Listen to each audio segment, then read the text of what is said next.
मुझको चाहिए, सहारा दे मुझे खुदा, सहारा मुझको चाहिए, सहारा दे मुझे खुदा। मुझे संभाल मैं गिरा, मुझे संभाल मैं गिरा, सहारा मुझको चाहिए, सहारा दे मुझे खुदा।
निभाने में मदद करना प्रभु यीशु ख्रीस्त के नाम से हम मांगते हैं।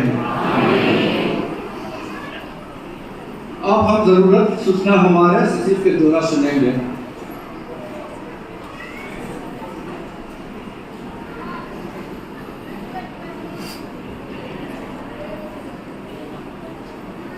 हमारा प्रोग्राम के अनुसार हम चलते हैं। अभी हमारा अगुवाई करता हमारा चेयरमैन रेवेरेंड जोएल लिंजोला इंचार्ज डेविड बसरे और आज प्रार्थना करने के लिए श्रीमती जोएल स्वामी और आज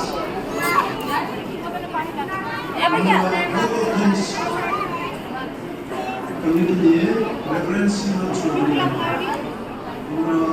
dari semua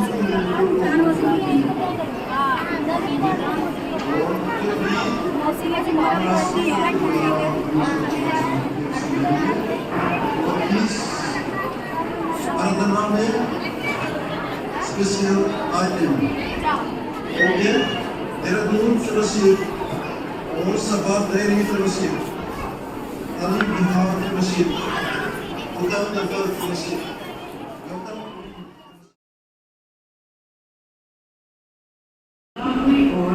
जिससे हमें परमेश्वर के प्रेम से जो हमारे प्रभु मसीह यीशु में है वह कर सकेगी। परमेश्वर अपना वचन पढ़े जाने पर मसीह के लिए आशीष करे। आइए प्रार्थना करेंगे।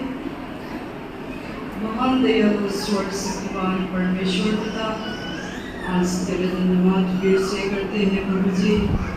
आपने हमारा सब 14 तारीख से आज तक हमको संभाला, देखभाल किया। अपने प्रेम के कारण से यहाँ पे अलग अलग स्थान से लोग आया है और अलग अलग फैमिली बैकग्राउंड से और अलग अलग जाति लोग यहाँ पे अपने प्रेम के कारण से लोग यहाँ पे एकत्रित हुए हैं। मुझे अपने प्रेम को पहचानने के लिए हम सबको सहायता किया, इसीलिए आपको धन्यवाद देता है प्रभु जी। आज रात इस समय में हम लोग जितना यहाँ पे एकत्रित हुए हैं प्रभु जी, आपका प्रेम के कारण से है प्रभु जी। आपका प्रेम इतना महान है हमारे लिए, उसी प्रेम को ज़्यादा से ज़्यादा पहचान सकने के लिए हम सबको सहायता कीजिए।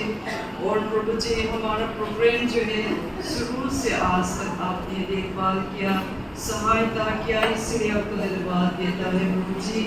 और प्रभु जी आज रात ये जितना प्रोग्राम रखा गया हमारे सामने में जो बाकी था उसको भी पूरा कर सकने के लिए आपने सहायता कीजिए। जितना यहाँ पे इकट्ठित हुए हैं प्रभु के नाम से मांगते हैं।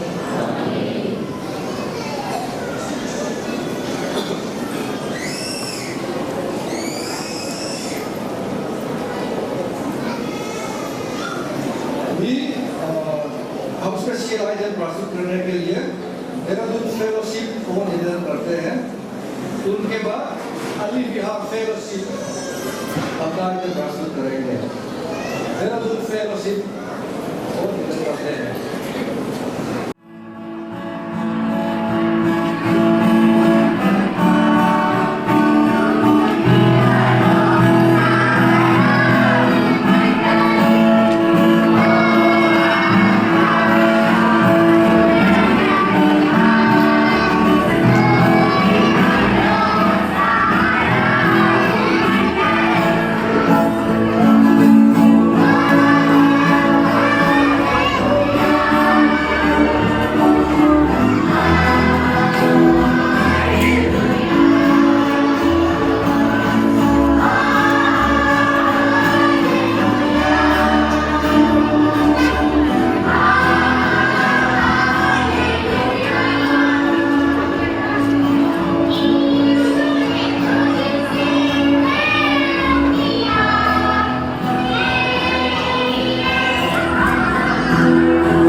अभी हम हमारे सम्मेलन स्पीकर रिवर्एंड डॉक्टर वानर बेला को परमेश्वर का वचन सजाने के लिए अनुरोध करते हैं।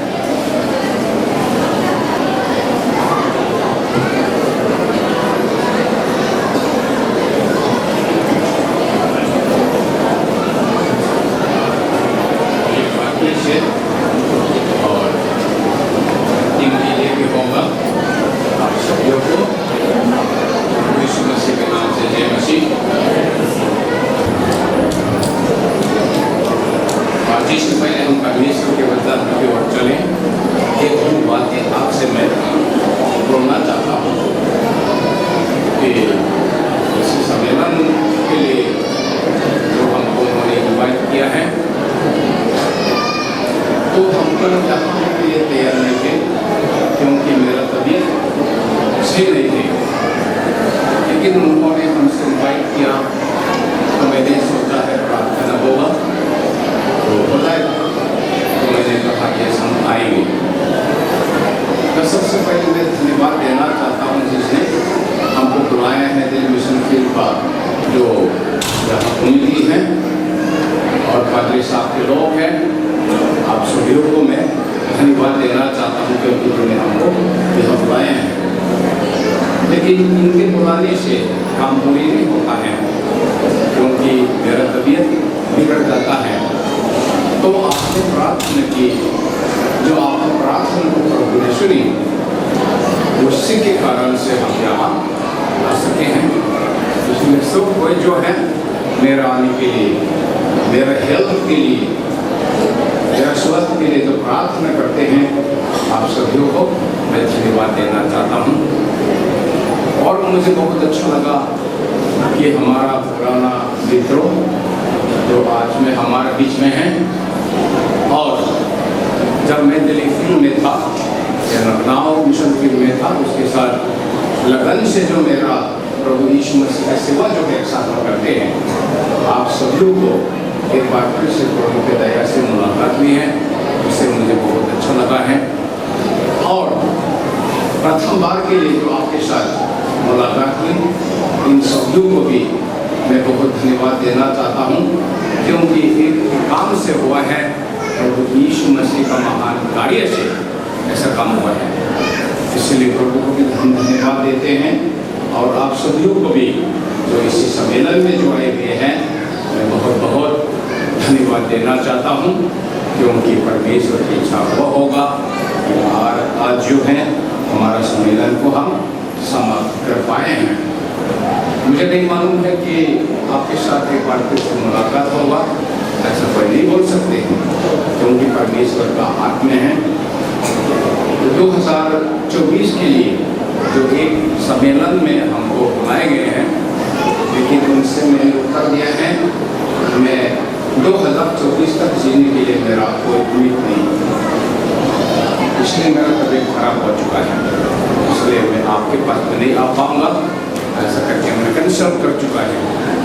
तो मुझे नहीं मालूम है परमेश्वर कहाँ तक हमको जिंदा रखेगा, लेकिन कम से कम आपके साथ मुलाकात हुई है, एक साथ हमने सेवा की है, मुझे बहुत अच्छा लगा है।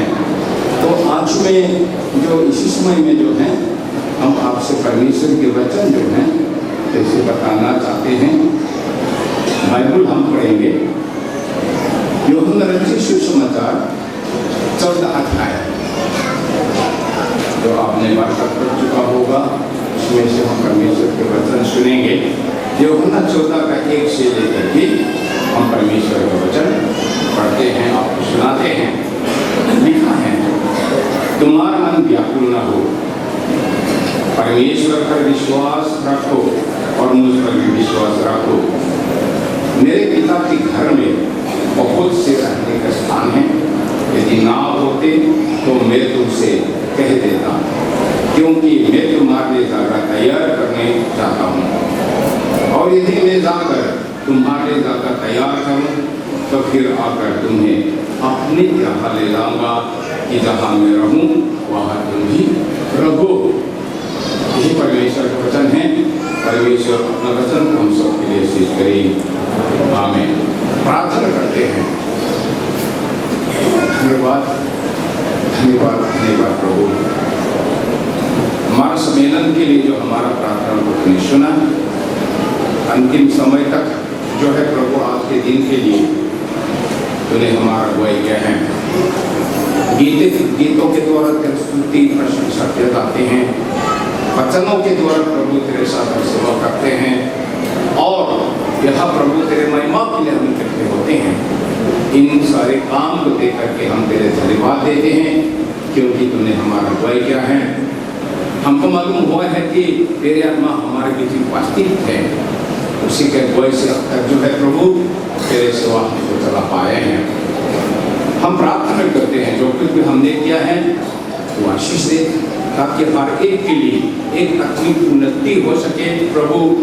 अगला आपका आत्मिक जीवन के लिए एक बनवंत बन करके प्रभु यहाँ से चले जा सके। इसी शाम के लिए जो वचन हम पढ़े हैं उसी में से हम प्रचार करेंगे, तो वचन के द्वारा कार्य कर, ताकि सब लोग जो है प्रभु तेरे ओर देख करके इस सम्मेलन में लौट जा सके। ये सब हमारा उद्धारकर्ता प्रभु यीशु के नाम से हम मांगते हैं। हमारा शीर्षक तो आपको मालूम है कि परमेश्वर का प्रेम से कोई हमको अलग नहीं कर सकते हैं। 2 बातें हम कर चुका है, क्योंकि परमेश्वर का प्रेम नहीं बदल सकता है, इसलिए उसी से हम अलग नहीं हो पाएगा। और दूसरा नंबर पे आपसे मैंने कहा हम परमेश्वर का संतान हैं, इसलिए परमेश्वर का प्रेम से कोई किसी ने हमको अलग नहीं कर पाएंगे, नहीं कर सकेंगे। उसी तो दूसरा नंबर में आपसे मैंने कहा इस अंतिम समय में आपसे मैं कहना चाहता हूँ, परमेश्वर का प्रेम से हमको कोई किसी ने अलग नहीं कर सकेंगे, क्योंकि परमेश्वर ने हमारे लिए एक उत्तम स्थान तैयार किया गया है। परमेश्वर के नाम को स्तुति हो। आज में उसी को थोड़ा से हम लोग ध्यान करेंगे।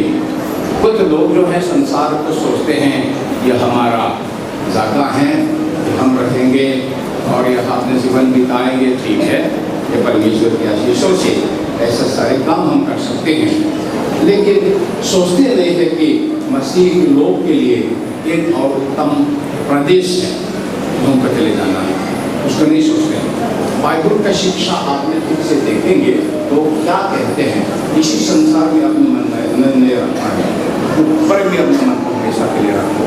और ऐसा पत्री 3 अध्याय में लिखा हुआ है। इसलिए आज मैं आपके मन को सिर्फ इसी संसार में नहीं, परंतु जो आपको उत्तम प्रदेश है जो प्रभु ने तैयार किया है उसके ओर आपको ले जाना चाहता हूँ, उसके ओर आपको जो आपके आँखों को जो है ले जाना चाहता हूँ।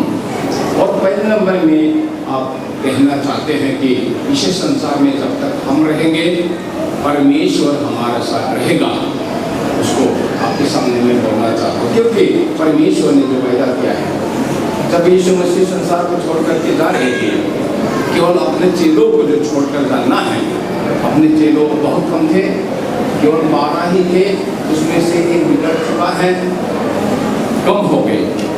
जब अपना प्रभु के स्वर्ग की ओर चले जा रहे हैं और चेले का मन बहुत दुख हुआ और सोचता है कि प्रभु के बिना हम किस तरह से इसी संसार में हम क्या कर सकेंगे, क्योंकि हमारा प्रभु स्वर्ग की ओर चले जा रहे हैं। लेकिन उसी समय में प्रभु यीशु मसीह ने अपने चेलों को देख करके बहुत तरस खाए और बहुत बातों को उन्होंने बात किया है। उसमें से एक बातें हैं, उन्होंने कहा तुम्हारा मन व्याकुल न हो, तुम परमेश्वर पर विश्वास रखते हो, मेरे पर विश्वास करो। ये परमेश्वर के पुत्र यीशु मसीह का बात है। और दूसरा दाखा में उन्होंने कहा तुमको अनाथ नहीं छोड़ेंगे, तुम्हारा सहायता के लिए पवित्र आत्मा आएगा।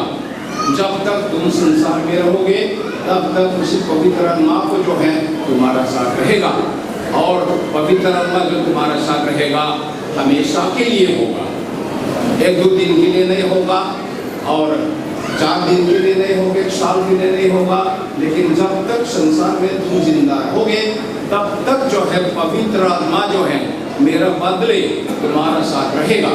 यह प्रभु इसमें शक्ति को किया है। इसलिए आज में आपको मालूम होना है, जब हम संसार में थोड़ा देर तो जरूर ही रहना है, लेकिन फिर भी परमेश्वर के पुत्र यीशु मसीह के कहने के अनुसार उसी का आत्मा जो है यीशु मसीह के कार्य के द्वारा हमारे बीच में रहते हैं। केवल हमारे बीच में नहीं, हर एक विश्वासी जो परमेश्वर के संतान हैं इनके साथ परमेश्वर की आत्मा हमेशा रहता है। कुछ लोग उसको नहीं पहचानते हैं, सोचते हैं हम अकेलेपन है, सोचते हैं हम कोई किसी ने नहीं पहचानता है, सोचते हैं हमको बहुत ही मतलब जो है अलग हो गए, ऐसा आप सोचते नहीं। परमेश्वर के पवित्र आत्मा जो है हमेशा के लिए हमारे साथ आ चुका है, आपके साथ रह चुका है, समय समय पर आपको मदद करने के लिए हमेशा तैयार रहता है। इसलिए जब तक संसार में हम रहेंगे परमेश्वर की पवित्र आत्मा जो है हमारा साथ रहेगा। और दूसरे नंबर में इस संसार में जब तक हम रहेंगे तो 2 काम हमको करना है। एक क्या है, इसलिए हमको संसार में रहना पड़ता है कि परमेश्वर के सुसमाचार जो यीशु मसीह का उद्धार का सुसमाचार है उसको प्रचार करना है। जो अभी तक प्रभु यीशु मसीह को नहीं पहचानते हैं और उद्धार को जो है उन्होंने नहीं पहचानता है, इनके पास में जा करके उसी सुसमाचार को प्रचार करना है। उसी काम के लिए आप संसार में हैं, कोई दूसरा काम से नहीं, उसी काम के लिए आप संसार में रहते हैं। संसार में मजाक उड़ाने के लिए, संसार में आराम करने के लिए, संसार में बहुत बड़ा बनने के लिए परमेश्वर ने अन्य लोगों को संसार में नहीं रखा। किस काम के लिए रखा हुआ है? सुसमाचार प्रचार करने के लिए, परमेश्वर के वचनों को जो है दूसरों को सुनाने के लिए परमेश्वर ने संसार में हमको रखते हैं। यदि नहीं होता संसार के दुख संकट को क्या सहना है, क्योंकि ऊपर में हमारा साथ है। जब हम विश्वास होता है तब भी तुरंत ही परमेश्वर हमको उठा कर ले जा सकता है। संसार के दुख संकट को बिना सह करके हम परमेश्वर के पास में रह सकते हैं। लेकिन उसी को परमेश्वर ने अब तक क्यों नहीं किया? आप अब तक क्यों संसार में रहता है? एक ही कारण होता है कि प्रभु यीशु मसीह का सुसमाचार प्रचार करना है। प्रभु यीशु मसीह ने कहा, सारे जगत में जाकर सुसमाचार प्रचार करो। जो विश्वास करता है बपतिस्मा दे, उसका उद्धार होगा। उसी काम के लिए परमेश्वर ने आपको संसार में रखे हैं। इसलिए प्यारो भाइयों बहनों, जब तक आप स्वर्ग में नहीं जाते हैं तब तक जो है सुसमाचार प्रचार करना आप बंद नहीं कर सकते हैं। यदि सुसमाचार प्रचार आपने किया नहीं है, सुसमाचार प्रचार आपने नहीं किया है, तो अपना काम आपने नहीं किया है। जिस काम के कारण से प्रभु ने संसार में आपको रखे हैं, पवित्र आत्मा अपने साथ रहते हैं, उसका आपने छोड़ दिया। इसलिए आपका एक नंबर का काम है परमेश्वर का सुसमाचार प्रचार करना है। उसी काम के लिए प्रभु ने संसार में हमको रखते हैं। और दूसरे नंबर में जो परमेश्वर के जो है, जो परमेश्वर के दृष्टि में संसार में विश्वासी लोगों क्या दिखाई देता है, फूल की तरह होता है। संसार को परमेश्वर ने देखा, अपने लोगों को फूल की तरह हम चमकते हैं परमेश्वर की दृष्टि में। और हमारा फूल जो है संसार के लोगों से फैलाना है। ये क्रिश्चियन जीवन है, जो हमारा जो फूल का खुशबू जो है संसार के लोगों के सामने हमको फैलाना है, ताकि संसार को मालूम हो सके ये मसीह का है। ये दो काम के लिए परमेश्वर हमको संसार में रखते हैं। हमेशा मेरा मन में होता है कि परमेश्वर के लिए एक बहुत सुंदर फूल बनने के लिए हम क्या करना है।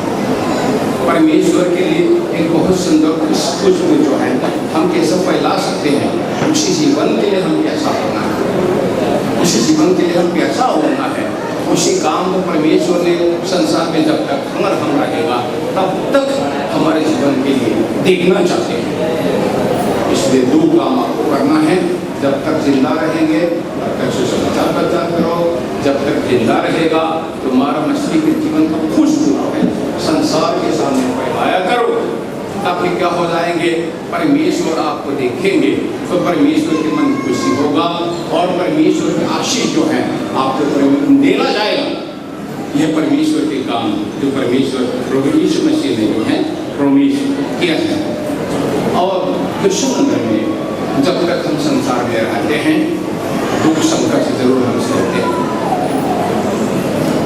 आपको मालूम है, उसी के लिए हम लोग कभी कभी रोते हैं।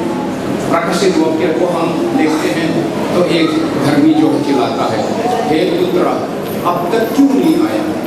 क्यों तेरे नाम से लोगों को सताया जाता है? क्यों तेरे नाम से लोगों को तुझे जाना जाता है? क्यों तेरे नाम से लोगों को जो है संसार में जो है नाश करने जा रहे हैं? क्यों तुरंत नहीं आए? क्यों तुरंत नहीं आए? प्रकाशित वाक्य में जो है एक धर्मीजन को पुकारता चिल्लाता है, लेकिन अब तक प्रभु नहीं आए। कारण क्या होता है कि जो मैंने कहा शिशु समाचार को हमको फैलाना है, इसीलिए होता है। लेकिन प्रभु यीशु मसीह हमेशा हमको दुख में यहाँ आना नहीं चाहते हैं। हमेशा दुख के साथ हमको यहाँ रखना नहीं चाहते हैं। मैंने आपसे कह चुका है, जब दुख हो संकट हो तभी आपको परमेश्वर है, तुम परमेश्वर के संतान हो, आप पुकार सकते हैं, आशीष मिल सकता है। हर प्रकार के आशीष जो है आपके ऊपर में आ सकते हैं। हमेशा आपको आशा रखना है तो उसको आपको याद करना है। तो प्रभु यीशु मसीह ने एक अच्छा बात कहा, तुम्हारा मन व्याकुल न हो। मैं तुम परमेश्वर पर विश्वास रखते हो, मेरे ऊपर भी विश्वास करो। मैं तुम्हारे लिए जगह तैयार करने लगा। मुझे बहुत अच्छा लगा, क्योंकि आपके संसार में हमेशा में रखेगा। दुख संकट को झेलने के लिए संसार में आपको हमेशा प्रभु ने रखा है। कुछ लोगों के विचार होता है कि परमेश्वर अपने लोगों को क्यों संसार में नहीं बचाया है, क्यों अपने लोगों को आशीष नहीं दिया है, हम लोग क्यों अब तक गरीब रहते हैं। ऐसा कुछ लोग कुड़कुड़ाते हैं, मन कुड़कुड़ाता है। कभी कभी परमेश्वर को भी हम दोष लगाते हैं, लेकिन परमेश्वर जानता है कि तुम्हारा दुख संकट जो है थोड़ी देर के लिए है। ये प्रभु जानता है। आपका गरीब बने जो है थोड़ी देर के लिए, संसार में आपसे बड़े बड़े लोग हैं, धनी लोग हैं। आपने क्या देखा, जैसा आप बढ़ जाता है वैसे भी मर जाता है, उसमें क्या अंतर होता है। लेकिन इनके लिए कहा जाता है, लेकिन आपके लिए जो है स्वर्ग में जाकर तैयार की गई है। चाहे दुख हो, संकट हो, लेकिन फिर भी हमारे सामने एक उत्तम प्रदेश जो तैयार करके रखा हुआ है, उसमें एक दिन हमको सबको जाना है। उसी दिन को आएगा, मैं भी उसी दिन के लिए मैं इंतजार कर रहा हूँ। लेकिन जब मैं डायलिसिस कर रही थी, मेरा तबीयत दर्द आता है, खाना नहीं खा पाते हैं, जीने के लिए बिल्कुल मन नहीं थी, जीने के लिए बिल्कुल मन नहीं थे। अपने परिवार से मैंने कहा मैं इसी साल को पूरा नहीं जी पाएंगे, हमको चले जाना है, इसलिए आप सभी को तैयार होना है। लेकिन एक बात सुनना, मैंने अपने परिवार से कहा मैं चले जाऊंगा तो दोबारा दुख मेरे पास नहीं आएगा, उसको हमेशा याद करो, क्योंकि मेरे लिए ज़्यादा प्रभु ने तैयार किया है। प्यारो भाइयों बहनों, आपको भी एक दिन दुख आएगा, बीमार आएगा, रोग आएगा, आपको सताएगा, लेकिन हमेशा याद रखना है कि मेरे लिए और एक उत्तम प्रदेश, उसमें जो दुख हम सह रहे हैं, हम तकलीफ सह रहे हैं, परेशानियां हैं, वो नहीं होगा। इसको हमेशा के लिए आपको याद करना होगा। उसी स्वर्ग में हमको एक दिन चले जाना है। और आपने संसार से बहुत प्रेम किया, आप हमेशा संसार में आप रहना चाहते हो, तो भी आप नहीं रह पाएंगे। बाइबल क्या बोलता है, हर एक मनुष्य के लिए एक बार मरना नियुक्त किया जा चुका है। इब्रानियों की पत्री आग में लिखा है ना, हर एक मनुष्य के लिए एक बार मरना नियुक्त किया जा चुका है, उसके बाद न्याय होगा। जो आपके लिए एक बार एक दिन तो मरना है, क्योंकि नियुक्त किया जा चुका है, उसे आपको एक दिन तो मरना ही है। यदि आप नहीं मरेंगे, बहुत दिन तक जिंदा रहेगा, तो भी संसार टल जाएगा, संसार नहीं रहेगा। आजकल आपने सुना चारों तरफ में लड़ाई, मारपीट, हर सब में जो है बढ़ता है, बढ़ता है, बढ़ता है। कौन जानता है जिस समय दुनिया खत्म हो जाएगा, कोई नहीं हो सकता। अपने न्यूक्लियर वेपन जो है उसको हमेशा बोलता है हम फेंकेंगे, हम फेंकेंगे, हम फेंकेंगे, हम रुकेंगे नहीं, ऐसा लोग चिल्लाता है। उसी से संसार एक समय में, एक मिनट के अंदर में खत्म हो सकता है। इसलिए संसार जो है हमेशा नहीं रहेगा। आप संसार में हमेशा रहना चाहेंगे तो भी आप नहीं रह पाएंगे, आप मर जाएंगे, नहीं तो संसार ही खत्म हो जाएगा। ये बाइबल कहती है, दुनिया टल जाएगा, सूरज अपने जो काज जो है खत्म हो जाएगा, चंद्रमा खत्म हो जाएगा, और तारगणों जो है गिर जाएगा। उसी दिन आने वाला है। इसलिए आज में संसार को हमेशा आपको यह रखना है, यह हमारा घर नहीं। गीतों के द्वारा गाया जाता है, दुनिया मेरा घर नहीं, सचमुच मेरा घर नहीं। ये गीतों के द्वारा हम गाते, उसको मन में रखना है।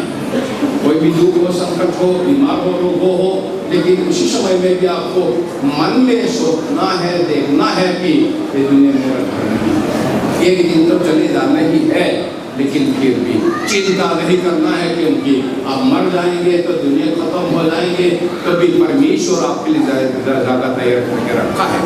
उसमें परमेश्वर के सामने आप रहेंगे तो स्वर्ग स्थान जो परमेश्वर ने आपके तैयार किया है कभी नहीं बदलने वाला है। हमेशा के लिए परमेश्वर के साथ रहना है। और तीसरा नंबर के लिए, जब हम स्वर्ग में चले जाएंगे तो क्या होगा? क्या होगा? और उसने कहा कि इसी जगत में जब तक हम खाते हैं, हम अधूरा के कारण से दुख होता है। पहले कोरिन्थियन 13:9 में लिखा है, अधूरापन से हमारे जीवन जो है बहुत मुश्किल हो जाता है। क्या क्या अधूरा होता है तो अलग अलग होगा, हर एक मनुष्य अलग अलग है, उसी प्रकार होगा। मैंने भी ये सोचा है कि मेरा कितनी जो खराब हुआ, तो मैंने ये सोचा है संसारिक रूप में, संसार के हिसाब में तो मेरा कितनी खराब हो गया, तो देर तक तो जिंदा होना ही नहीं है। लेकिन फिर भी हम स्वर्ग में चले जाएंगे, तो हमारा किडनी फिर से खराब नहीं। उसी के कारण से मेरा जीवन अधूरा हो चुका है, लेकिन स्वर्ग में पूरा होगा। देखा ना, हो सकता है आपके पास में बहुत कम है, सामान है, घटती है और कमी है, उसी के कारण से आप एक दूसरे को सोचते हैं ये तो बड़ा है, ये तो अच्छा है, आपने सोचा होगा, लेकिन सारा अधूरापन जो है स्वर्ग में फिर से नहीं होगा। जैसा स्वर्ग दूत है वैसे ही हमको होगा। बाइबल लिखा है ना, जैसा स्वर्ग दूत है वैसे ही हम होगा। जो संसार में कितने भी अधूरापन जो होता है, स्वर्ग में हमारे साथ नहीं चले जाएंगे, हम संसार में छोड़ करके परमेश्वर के पास में हम चले जाएगा। इसीलिए उसी जगह में जब हम पहुंचेंगे तो परमेश्वर के प्रेम से हमको कोई किसी ने अलग नहीं कर पाएगा। कुछ लोग आपको मालूम है, इनको जो आपने देखा है, कोई अंधे हैं, देख नहीं सकते हैं, कुछ लोग बहरी हैं, सुन नहीं सकते हैं, कुछ लोग गूंगा हैं, बोल नहीं सकते हैं, कुछ लोग जो हैं अपने पैर के कारण से आपने देखा है अशोक भाई को भी चल नहीं सकते हैं, दूसर की तरह वो दौड़ नहीं सकते हैं। ऐसा बहुतों का जो है संसार में ऐसा सताया जाता है, लेकिन आपने क्या देखा, स्वर्ग में ऐसा नहीं होगा। स्वर्ग में ऐसा नहीं होगा। एक सारे अधूरापन जो है चले जाएगा। तो कोई गूंगा नहीं होगा, वहाँ कोई अंधे नहीं होगा, वहाँ कोई बहिरी नहीं होगा, वहाँ कोई लंगड़े नहीं होगा। हम सब जो है स्वर्गीय दूत के समान हो जाएगा। जो पूरा नहीं हुआ हमारे जीवन में, जो अपने आपका अधूरापन जो हम समझते हैं, महसूस करते हैं, स्वर्ग में खत्म हो जाएगा। कितने साल लगेगा? आपसे गिनती करो, आपके लिए 50 साल नहीं लगेगा, ठीक है ना? आपके लिए 50 साल नहीं लगेगा, मेरे लिए हो सकता है 1 महीना नहीं लगेगा, ऐसा भी हो सकता है ना। इसलिए संसार की चिंता से हम क्यों दुखना है? क्योंकि परमेश्वर हमारे लिए एक उत्तम स्थान तैयार किए गए हैं। इसलिए हर एक अधूरापन जो है चले जाएगा। उसी में आपके आनंद जो है, आपका खुशी जो है खत्म नहीं हो पाएगा। परमेश्वर के साथ हमेशा रह करके परमेश्वर के सिंहासन के चारों तरफ में परमेश्वर की स्तुति प्रशंसा हमें करेंगे। यह कुछ लोगों का परेशानी क्या होता है कि दूसरा भाषा नहीं जानते, ठीक है, जो बोलता है समझ में नहीं आते, जो कहते हैं हम नहीं जानते, पहचान पाते हैं। लेकिन स्वर्ग में ऐसा नहीं होगा, सब के सब एक ही होगा। एक व्यक्ति था, उन्होंने कहा मैं स्वर्ग गए, तो उन्होंने पूछा वहाँ आपने क्या देखा? उनका जवाब था कि स्वर्ग में एक चीज को मैंने देखा है कि सीधे दूसरे से बातें नहीं पूछते, सवाल नहीं पूछते वो किसी ने, क्योंकि सब उन्हें मालूम हो गया। सब सवाल पूछने का जरूरत नहीं है। इसी संसार में जो कभी कभी हमारे जीवन में जो है दुख आ जाता है, क्योंकि जैसे लोग जानते हैं नहीं जानते, जैसे लोग समझते हैं वैसा नहीं समझते, उसी हम दुख होता है। लेकिन उन्होंने सोचा, उन्होंने बोला स्वर्ग में मैंने देखा है कि कोई किसी ने दूसरे से सवाल नहीं पूछते, पूछने जरूरत नहीं है, क्योंकि सब कोई जानते हैं। कितना मजा आएगा ना। जो आपका कॉन्फिडेंस नहीं हो पाते हैं, जो भाषा नहीं बोल पाते, खत्म हो जाएगा, अधूरापन जो है चले जाएगा। यहाँ तक है नहीं, बाइबल में लिखा, प्रकाशित वाक्य में लिखा हुआ है, तो मृत्यु नहीं होगा, दोबारा मृत्यु नहीं होगा। मृत्यु के कारण से एक दूसरे से अलग कभी नहीं हो सकेगा। अभी तो हम कल चले जाएगा, आगे चले जाएगा, हम कोई नहीं बोल सकेगा दोबारा तो ना मुलाकात होती नहीं। लेकिन स्वर्ग में ऐसा नहीं होगा। स्वर्ग में जो है परमेश्वर के साथ जब हम रहेंगे तो कोई दूसरे से अलग नहीं होगा। जो अपना प्रेम, अपना परिवार वो है, अपना माँ बाप है, अपने बच्चों हैं जिसे आपके प्रेम करते हो, उससे अलग नहीं होगा। इतना मजा आएगा ना। कोई स्वर्ग स्थान में ऐसे एक दूसरे से कोई किसी को अलग नहीं हो पाएगा कि छोड़ करके नहीं चले जाएंगे। उसी स्वर्ग स्थान को हम देखते रहते हैं। और यहाँ तक नहीं है, बाइबल में क्या लिखा है, वहाँ भूखे नहीं होगा, वहाँ प्यासे नहीं होगा। अब जो बच्ची कमी है, पेट भर के खाना मिलना मुश्किल कभी कभी होता है। हमारा एक दिन का मजदूरी हमारा जो सीखने का जो है नहीं पहुँच पाते हैं, उससे हम रोते हैं। लेकिन जब हम स्वर्ग जाएंगे, भूख के कारण से काम करने से नहीं पड़ेगा, प्यासे के कारण से काम करना नहीं पड़ेगा। इन सारी चीज़ों को जो है परमेश्वर हमसे प्रकट करेंगे। जो आप चाहे वैसे हो, परमेश्वर के नाम वहाँ बीमार रोगों बिल्कुल नहीं होगा, क्योंकि परमेश्वर हमारा साथ रहेगा। इसलिए आज मैं आपसे बोलना चाहता हूँ कि हमारे लिए एक उत्तम स्थान परमेश्वर ने तैयार करके रखा हुआ है, उसको बेकार परमेश्वर नहीं छोड़ेगा। परमेश्वर बेकार नहीं छोड़ेगा, इसलिए परमेश्वर आपसे अलग नहीं हो पाएगा। और परमेश्वर का प्रेम से बिल्कुल आपको अलग करना परमेश्वर मानेगा नहीं, क्योंकि आपके लिए जगह तैयार कर चुका है, आपको ले जाना है। इसलिए आज में हमारा सम्मेलन जब खत्म हो जाएगा, तभी इसी संसार के दुख संकट जो है थोड़ा देर के लिए सिर्फ होगा। बाद में हम उत्तम प्रदेश में चले जाएंगे, वो हमेशा के लिए आनंद हम मनाएंगे, उसी में हमको चले जाना है। अंत के लिए मैं आपसे बोलना चाहता हूँ, जब तक उसी जगह को हम नहीं पहुँचा है, संसार में रहना पड़ता है। और परमेश्वर के जो हमारे जो तैयार किया हुआ है दादा, उसमें पहुँचने के लिए आप विश्वास योग के साथ प्रभु के साथ आपको रहना होगा। विश्वास योग के साथ परमेश्वर के पीछे चलना होगा, विश्वास योग के साथ परमेश्वर का सेवा करना होगा। आप नहीं सोचना है हमेशा हमसे होता है काम करो काम करो काम करो, ऐसा करते रहो, तभी आपके लिए ज़्यादा चलने लगेगा। इसी दिन का जो है, इसी साल का जो है समय जो है तुरंत खत्म हो जाएगा। इसलिए हम सब का काम क्या है, सुसमाचार का प्रचार करना है और परमेश्वर के जो फूल का जो मसीह के जीवन का फूल का जो खुशबू है संसार में फैलाना है।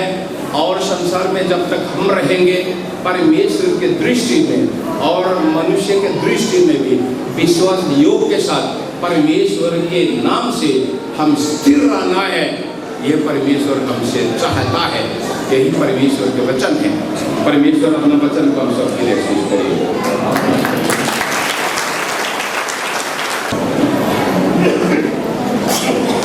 अभी अपना आयोजन प्रस्तुत करने के लिए इस संगतियों को बुलाएंगे। सबसे पहले साहबाद दिल्ली फेलोशिप अपना आयोजन प्रस्तुत करेंगे। उनके बाद उत्तम नगर फेलोशिप और गौतमपुरी फेलोशिप अपना आयोजन प्रस्तुत करेंगे। साहबाद दिल्ली फेलोशिप स्पेशल आयोजन करने के लिए हम निवेदन करते हैं।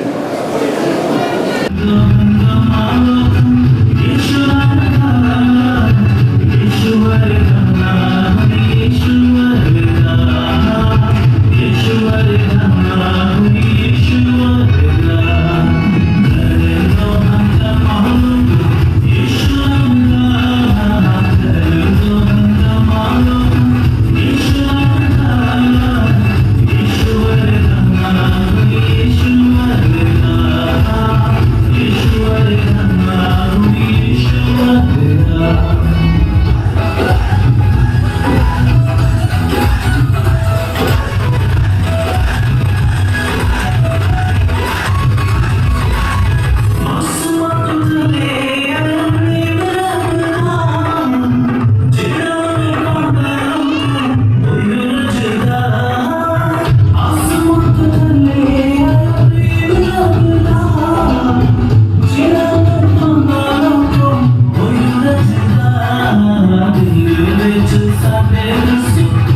सिंगल्स को लिए ना 4 मिनट करते हैं।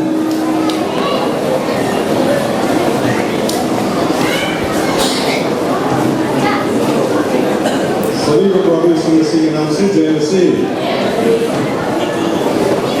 मैं डेलीगेशन फील्ड का पूर्व कमेटी के नाम से धन्यवाद देने के लिए आप लोगों के सामने में खड़ा रहा हूँ और आसन से एक रिक्वेस्ट है कि बाहर मत जाना है, आराधना खत्म होने वाला है और जो अंदर में बैठे खाना पीने लेंगे, इसलिए आराम से अंदर में बैठना है। मैं जल्दी बोलने की कोशिश करूंगा क्योंकि समय चल रहा है। हमें से कई लोग आज रात ही वापस जा रहे हैं, इसलिए हम विस्तार से नहीं कहेंगे, हम केवल की बातें ही कहने की कोशिश करेंगे। सबसे पहले हम परमेश्वर को उनके मार्गदर्शन और उनके आशीर्वाद के लिए धन्यवाद देना चाहते हैं। परमेश्वर के बिना से हम स्वयं कुछ नहीं कर सकते हैं। हमारा समय शुरुआत से लेकर अंत समय तक उसने हमें अगुवाई किया है, इसलिए हमारे परमेश्वर को धन्यवाद देते हैं। और हम सम्मेलन बनाने के लिए जितने जरूरत चीज़ों को निर्णय लेने के लिए रास्ता बनाने वाला वाकई कमेटी के ऊपर में भी धन्यवाद देते हैं। वाकई कमेटी ने सम्मेलन ऑर्गेनाइजिंग कमेटी बनाया, वो ऑर्गेनाइजिंग कमेटी ने ये सम्मेलन सफलता होने के लिए बहुत मेहनत किए हैं। कई बार मीटिंग बुलाया और कई बार सोशियोलॉग भी बुलाया। इसी के वजह से हम सब खड़े होकर गीत नंबर 47 हो जय का और उसके बाद आशीष वचन प्रार्थना करने के लिए निवेदन हमारे फिर को निवेदन करेंगे।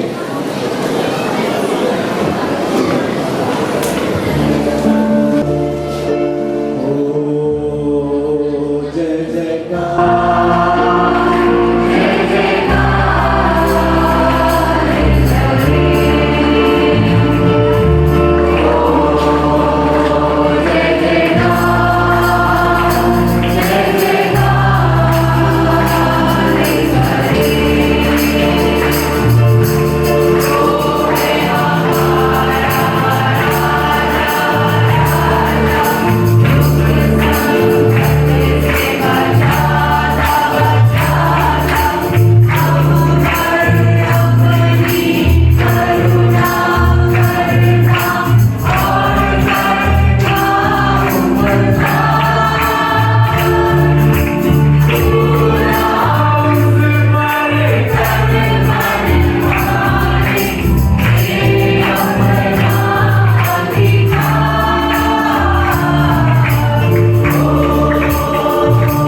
हमेशा इस स्थान से निकल जाए। हमारे प्रभु यीशु मसीह का अनुग्रह, पिता परमेश्वर का महान प्रेम और पवित्र सहभागिता अब से लेकर हमेशा के लिए आप सभी के साथ होते रहे। आमीन। जय मसीह की।